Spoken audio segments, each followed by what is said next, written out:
Hello, welcome to the latest episode of Dialogue Out Loud series. I'm Charlotte Hansen Terry, the Personal Voices editor for Dialogue, a Journal of Mormon Thought.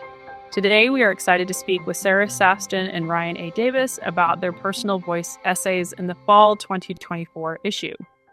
There are 3 Personal Voices essays in the fall 2024 issue, and we are glad to have 2 of the authors with us today. So to start, I'm going to ask Ryan to tell us more about your background and what is drawing you to the work that you do. Yeah, well, first of all, thanks for having me. This is my first foray publishing in dialogue, at least on the personal voices front. So I grew up in a little area called Lehigh, Arizona. Often in Mormon kind of circles, if someone says Lehigh, they probably assume Utah. It was actually, Mormon-founded community there.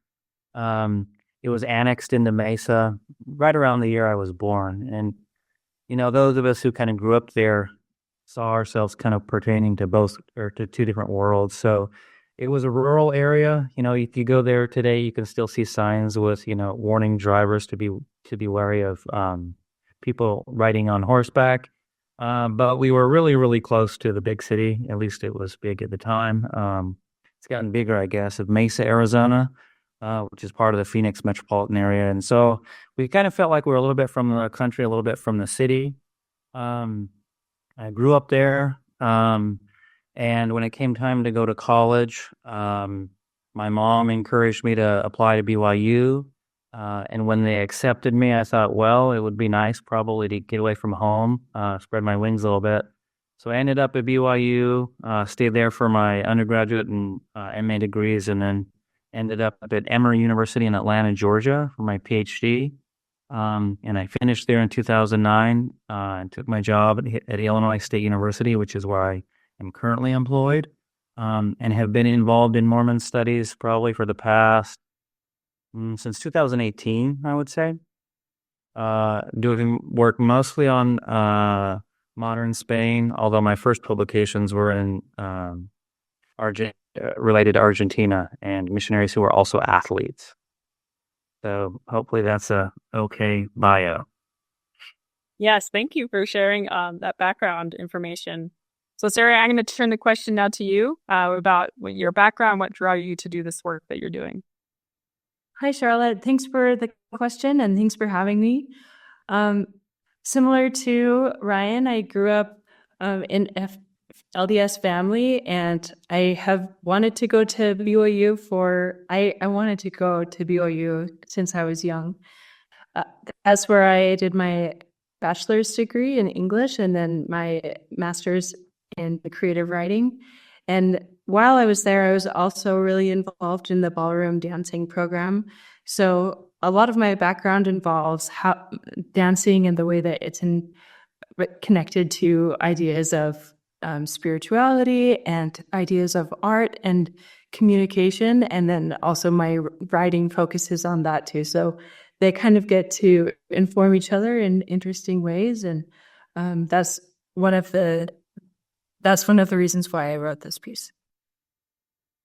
Thank you so much. Okay, I have another question for both of you. Can you talk about, it sounds like you kind of started into this, but this is a chance for you to kind of expand on this for both of you to kind of talk about what led you to write this particular essay and what that process looked like for you. So Ryan, I'll go to you first, but Sarah, you can get ready to think about how you'll answer that one as well. Sure. So I think as an academic, I do academic writing, and that was what I was trained to do. And I don't know if other people have had the same experience, but at least in my case, there came a point where I wanted to say things with a different voice, and maybe put a little more of myself in my writing.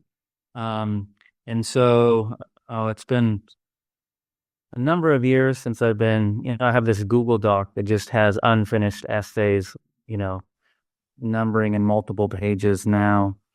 But I found myself in relation to this particular piece. I was getting up in the morning really, really early, and we have 4 children, and so that was a really quiet time, compared to other times in the day.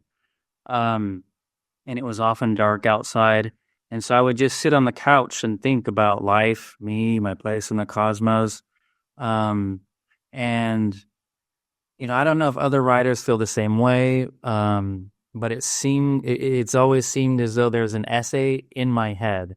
And it's just a matter of wrestling it into form, and getting it on the page. And so I was drawn really, for personal reasons, just wanting, in a sense, to kind of put myself on paper, as it were, or at least a version of myself. So that when I read it, I could say that's what's going on inside of me, right? At least it's an image of what's going on inside of me. And so, yeah, it's kind of just a personal drive, I think, a desire to kind of express myself to myself. And then if it can all be of, of help or encouragement or help somebody, pass an enjoyable moment, then I'm happy to share it. Thank you. Sarah, I'll turn that question to you about what led you to write this essay and that process and what that was like for you as well. Okay. Ryan, I really liked what you said about having an essay in your head. I think that is something I relate to in the process of writing this essay for sure. I think what stands out to me is I was really seriously training in ballroom dancing during the time when I was drafting this essay. And also at the time, I was kind of going through a wrestle in my faith journey as well. And so every day I would be practicing really hard and encountering some frustration with wanting to improve my dancing and all of the struggles that come along with practicing. And at the same time, I was practicing trying to pray and be a person of faith and to feel a connection with the divine.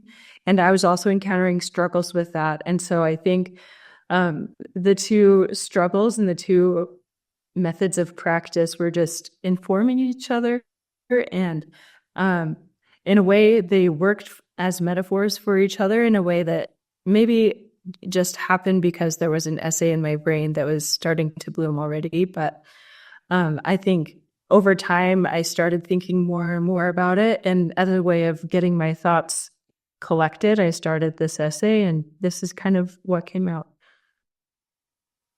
Wonderful. Thank you. It's really interesting to see how your processes connect in that way. So that's one reason I really liked that both of your essays were in this issue.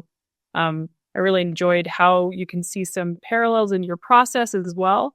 And so my next question can help you kind of think about what your essays are doing, talking to one another, but also broadly speaking, how your essay engages with these larger issues in Mormon studies. So feel free to talk about it with those larger issues, or if you see any connections between your essays, or even with the other personal voice essay we do have in this issue, even if we didn't have the author here on our call with us today. So feel free to kind of answer that however you feel about how they talk with one another. Ryan, I'll go to you first again. So. Okay. Yeah. I mean, my sense would be, Sarah, in reading your essay, that the writing process is really like a process of working through. And that was certainly the case with me, I've gotten to the point where it seems like a lot of the personal essays that I write, they begin almost as journal entries, right? Right. I just want to get something down that matters to me, that's meaningful to me, that expresses myself in a certain way.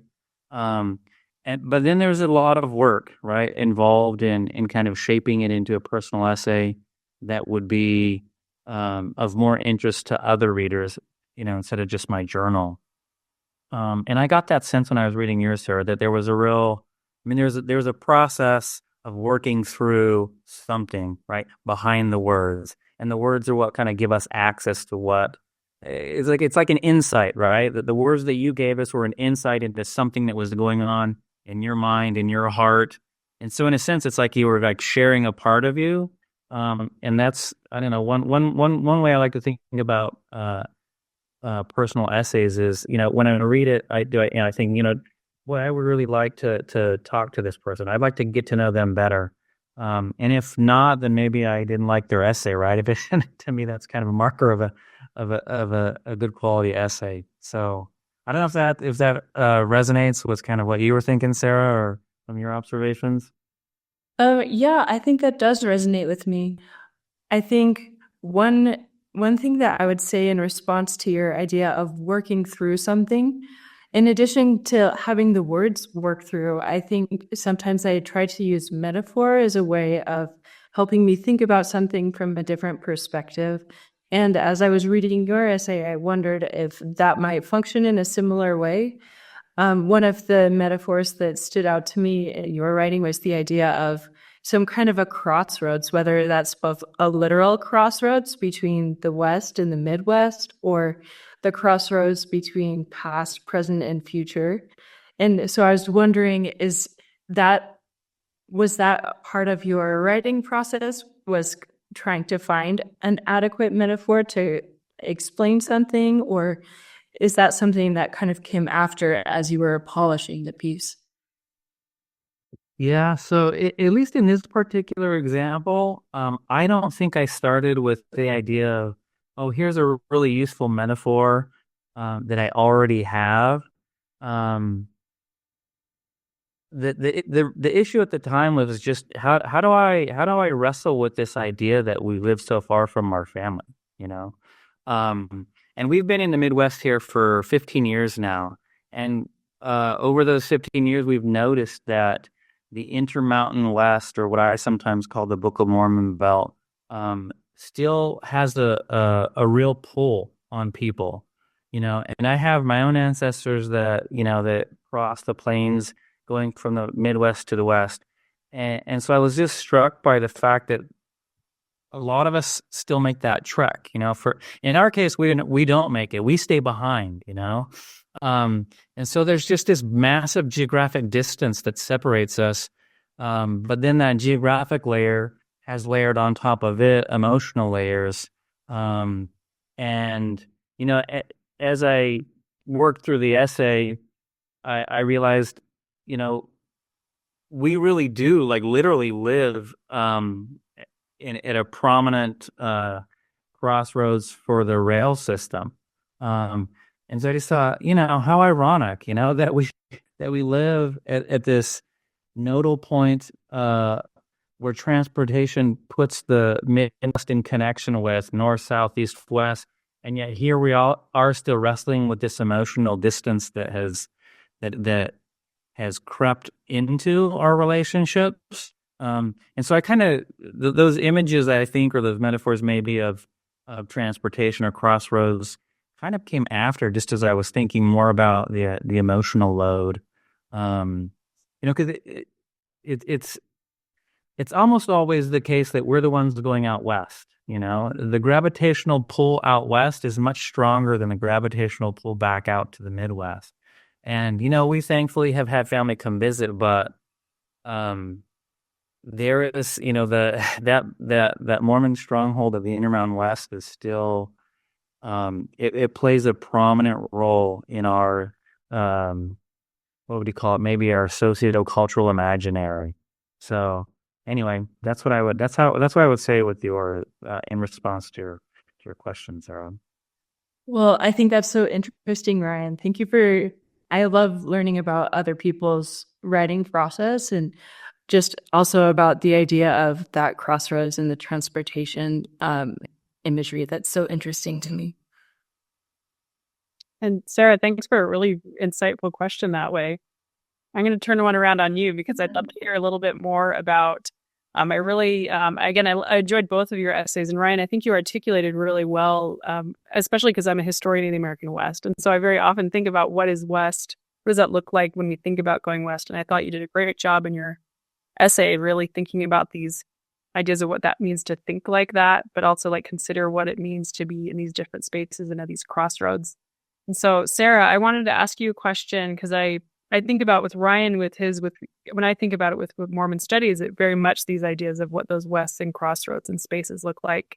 And Sarah, with yours, you do some really interesting things in your piece using your metaphor with the ballroom dancing, but thinking about what it means to be a follower. So I'd love to hear more about what you thought about as you were working through this, especially if you think about that as a theme within Mormon studies. about being a leader or a follower, and kind of how you came together for what you kind of pulled together in your piece.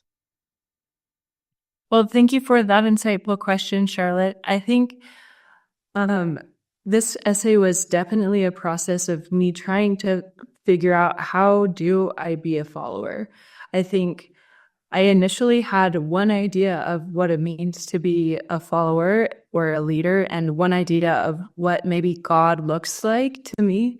And that really shifted through the process of my learning and the process of my writing.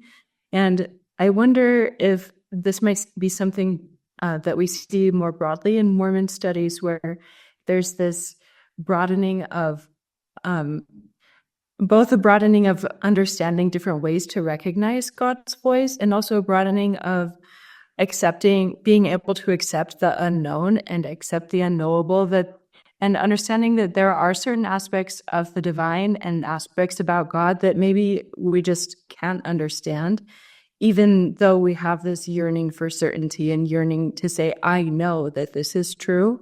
I think for me, this journey of this essay and learning to be a follower is, maybe I don't know whether something is true, or I don't know exactly what I feel, but it's trying to be intentional with making a choice anyway, and using some agency anyway, and also being open to change in different directions, and being open to the subtle nuances of what a leader might do, while also being true to my own yearnings of what I feel is right in the moment. Can I follow up on that? Yeah, go ahead, Ryan. Yeah, I'd love that. Because when I read your essay, Sarah, that jumped out immediately to me, right? Like you, I've often thought obedience, not that it's not active, but it really is. It seems to be this, like, it seems to be coded more as passive, right? And I'm even thinking about, the current course of study, Come and Follow Me, right? Well, Jesus has kind of trailblazed the path. We're just kind of trudging along behind him. But you really, I think, did such a good job, because you've already mentioned the idea of agency, right? That following entails agency no less than leading does. But I was also struck, and I was wondering if you could talk a little bit more about this. I believe it's on page 115. You specifically link following to responsibility. It's like taking responsibility, which I thought was just a really beautiful idea. And I was like, oh, wow, what an empowering way to view following. So I was wondering if maybe you could comment a little bit about that. Well, thank you, Ryan. That's very kind, and I appreciate you saying that. I think when I think of responsibility, maybe in both senses, in terms of dancing, my responsibility would be to bring my own ideas and artistic sensibilities to the project. And maybe what one dancer does and feels good for them stylistically might not be the right choice for me. For me, I have a certain set of ways of moving and ways of interpreting music and behaving with a partner that are unique to me. So I feel it's my responsibility to bring those to the project and make as creative and artistic choices as I can in the moment. And so I wonder, if I were to think about that in a spiritual sense, I might say, what is every good thing that I can bring to this choice, or bring to this problem that I'm presented with, or what kind of knowledge and intuition do I have that I can bring to bear in this moment? And I think that might be my responsibility, to get as creative as I can as a disciple of Christ, just like I might try to do so as a dancer. And that's something I'm still working through and trying to figure out what that means, just because spirituality is it can be so abstract. So I'm trying to find ways to think about it in a real practical sense. But that's my initial thought in response to your question.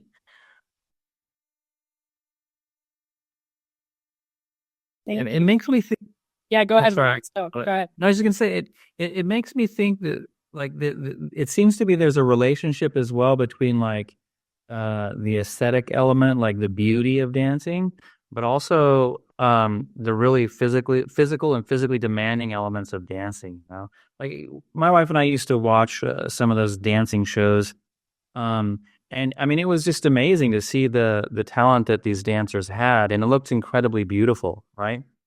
I think it's um, I mean I think most people would automatically associate dance with beauty, but it's also incredibly challenging from what I gather. I'm not a dancer.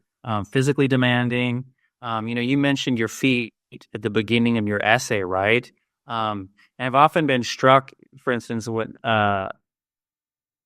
between the beauty, the visual beauty of ballet, but then when they show the close-ups of the dancers, and you see their feet and how beat up they can get, and I think, wow, what an amazing, to me, or an interesting idea to juxtapose the beautiful with something really tangible and visceral and physical and demanding. You talked about the sweat, in your essay. Um, I don't know. Did I just throw that out there? If you have any ideas, maybe to latch onto that. Um, yeah, thank you, Ryan. I think that's such an interesting idea to think about because I think no matter what subject we're talking about, there is this element of tension that goes through it. And the way that I see, like you mentioned, the tension of the hard work and the struggle of dancing physically and then the aesthetic element. And I think there's maybe that as well with the spiritual practice where it does come at a cost of spending your time to help people. But then there is the more theoretical or more theological aspects that is beautiful in ideas, but more harder in practice. And as you were talking, it made me also think of the ideas of nostalgia that you talk about in your essay, where it's you have this idea of traveling a long way to see your family, and to you in the car and the people who are in the car, that's a long drive. But for the people who are waiting at the other end, that's just, it seems very quick to them. So I think maybe another idea of tension might be like this longing for family or this waiting for them, but then also the struggle in the moment of like forging relationships and trying to reckon with what it's like to miss someone. So I wonder if you felt that kind of tension or that pull between the beautiful and the practical also as you were writing. But I think it's a really interesting idea to think about. Yeah. So, I mean, as you were asking the question, my mind automatically went to just the issue of time, right? As you said, we text our parents, "Hey, we're on the road." And the next thing we know, we're into the hotel for the first night. The next communication we get, we're knocking on their door. Um, and it just seems like from a certain perspective, there's really no depth, right, to their experience. It's, three texts or a phone, two texts and a phone call or something. But for us, we're pounding that pavement in the car for, 10, 12, 14 hours a day, with all of the vicissitudes of life that come with traveling, what is it? I wrote it in my essay, like 1,900 miles. I forget exactly the figure, right? But that's a long ways to go, a long ways, and it involves fatigue, and it involves hunger, and it involves high speeds traveling. It involves, relationships among siblings, right? That can become a little bit testy. But all of that gives a layered texture to an experience, right?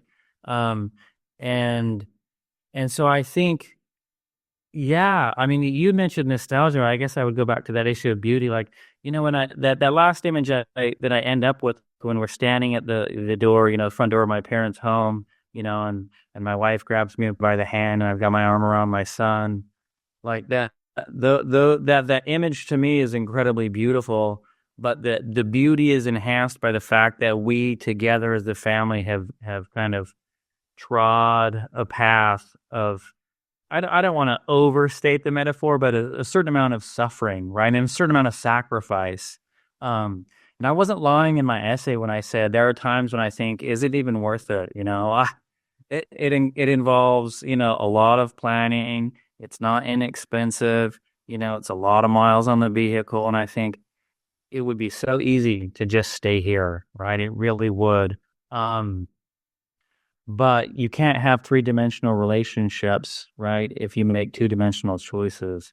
And so, like I said in my essay, we're like, okay, we're going to bite the bullet. We're going to go, right? And the relationships that they're able to foster, my boys with their cousins, their aunts and uncles, my parents, it makes all the difference. It makes all the difference, except for that one time. But I won't go into details. Now I'm imagining all these long car rides in my mind. So. All right. Well, I have one more question just to kind of help us as we're wrapping up. Thank you again for this really lovely conversation. It's been great to hear how you're seeing these things in each other's essays as well. So Ryan, for you first, what are some other work and projects that you're currently involved in that you'd like to share if there's any? And if not, don't worry about it, but figured it's worth seeing what else you have that you're working on at the moment. No, happy to. So, but I still kind of distinguish between my scholarly publications and then kind of my personal publications. I did have an essay recently come out in Wayfair. Another one I think that's forthcoming there. I do have my first academic publication coming out in Dialogue. I don't want to jinx it, right? But it's supposed to come out in the summer of next year in a special issue dedicated to the Book of Mormon. And so that particular essay is a literary interpretation of the small plates with a special emphasis on Enos. And I'll just leave it at that and people can read it. That was a really taxing essay to write. But I'm so grateful that I did it. It's almost like it was born, this little seed of personal scriptural study that then took me 2+ years, right, to write 20 pages. And so it was an incredibly painful process, but again, that's what makes it worth it, I think, in some senses. Anyway, so I've also got another pretty big project. I'm looking at representations of Mormons and Mormonism in modern Spain, primarily in what I call cultural texts. So the popular press, novels. I did actually just have an article come out that looked at a band that was formed by missionaries in the early 70s, and they toured the country playing rock and folk music. And that was at the tail end of the dictatorship of Francisco Franco. And so it was a really fun way to I guess, satisfy my urge to talk about all things Mormonism, but as they intersect as well with what I was trained to do as an academic in the first place. I never set out to do Mormon studies, at all. In fact, Terrell Givens asked me once, when he came out to Atlanta, and I was a young grad student. He's like, "Hey, are you ever going to do anything Mormon studies?" And I said, "I wouldn't even know where to start." And here I am, 20 some odd years later, and it seems to be a significant chunk of my pursuit now. So that's what I'm working on. Awesome. Well, thanks for sharing. We'll definitely be looking out for those. And then Sarah, same question. If there's things you're working on or thinking through right now that you'd like to share. Thanks, Charlotte. I'm excited to hear to Ryan that you have an essay coming out on Wayfair. That's part of the projects I've been working on. Is I help with Wayfair as a reader and a staff editor. So that's something that I'm going to be continuing to work on, and I love seeing where Wayfair is taking the different directions in Mormon studies and Mormon thought. I also think the other project I'd like to share is I'm experimenting with graphic essays and comic illustrations. So I hope to do some essaying in that arena, whether that be in the field of Mormon studies or in other areas. But we'll see what happens. So thanks for the question. That's really exciting. It's always great to have these combinations of mediums too. So thanks for sharing about that. Well, thank you again, both Sarah and Ryan, for participating in this conversation. It's been really lovely to hear you both talking about your work, but then talking to each other about what you really liked in each other's essays. So to our listeners, we encourage you to check out all the essays in the fall 2024 issue and other personal voices essays on the website at dialoguejournal.com. And again, thank you to our listeners for joining us today. If you've enjoyed this episode, please share it with your friends and colleagues. And we encourage you to get in touch with questions or comments. And we look forward to continuing the discussion on Mormon studies scholarship.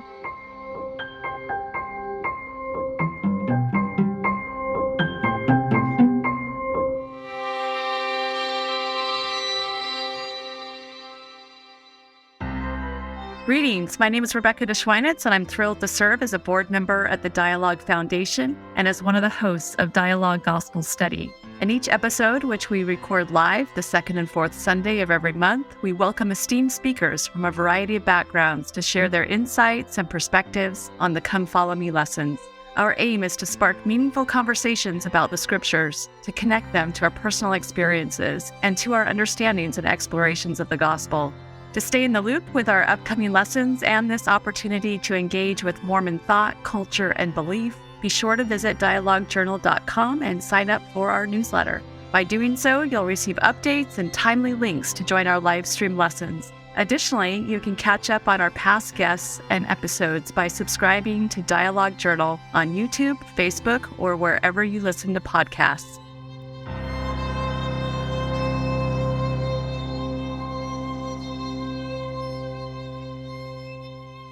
Dialogue Podcast Network.